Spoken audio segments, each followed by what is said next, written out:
Всем привет! И сразу же перейду к обзору самых интересных новостей из мира транспорта за последние 2 недели.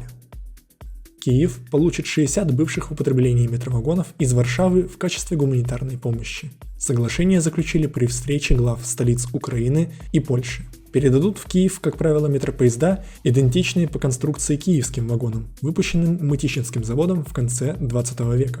В Варшаве они больше не нужны из-за обновления подвижного состава, а вот Киев сейчас нуждается в средствах для обеспечения стабильной работы транспорта в условиях войны.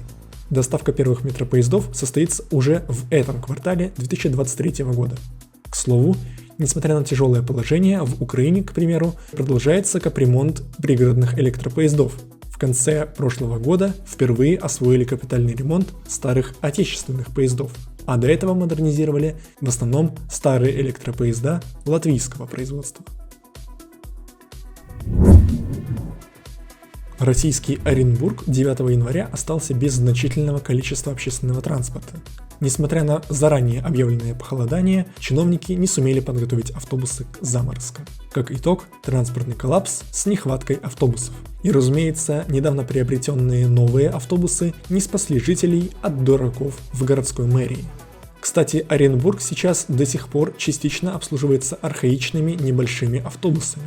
Но властям больше интересна тема уничтожения единственного городского электротранспорта Оренбурга. Речь про троллейбус, уже который год выживающий без финансирования. Новые автобусы для Оренбурга власти приобретают в том числе и для будущей замены троллейбусов. Ульяновские власти тоже не смотрели прогноз погоды. Зачем? И заморозки 9 января городской транспорт встретил с неподготовленными трамваями, троллейбусами и автобусами. Как итог, опять же, коллапс и неудобства для горожан. Но чиновники совершили невероятное. Нет, они просто извинились.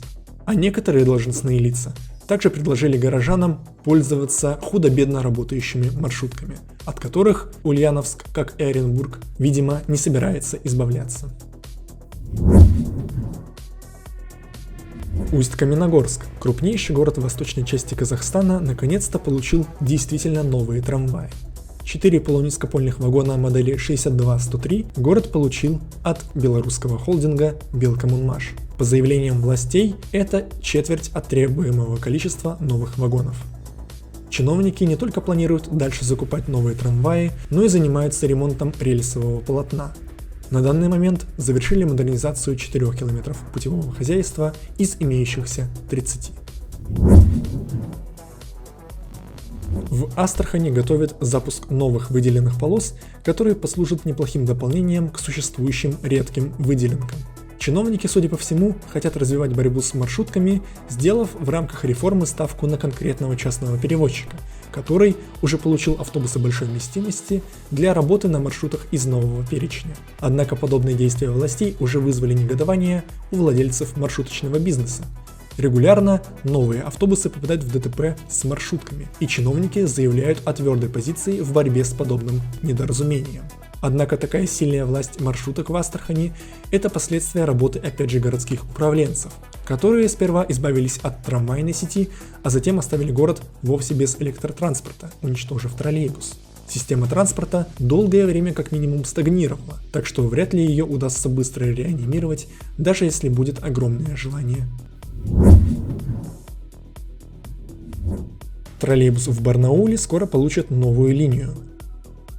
Маршрут троллейбуса номер 7 продлят почти на 2 километра до новых микрорайонов. Запланирована также установка новой подстанции.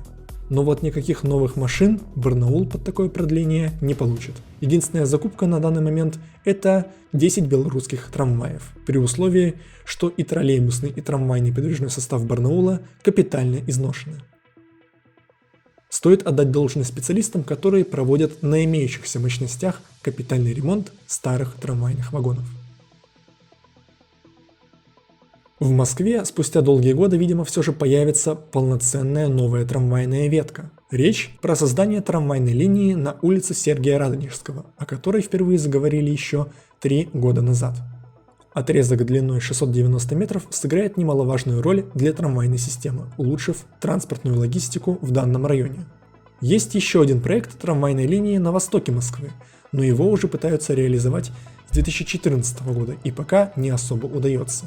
Проблема в том, что сейчас о ходе работ по сооружению или проектированию трамвайных линий можно узнать лишь благодаря любопытству СМИ.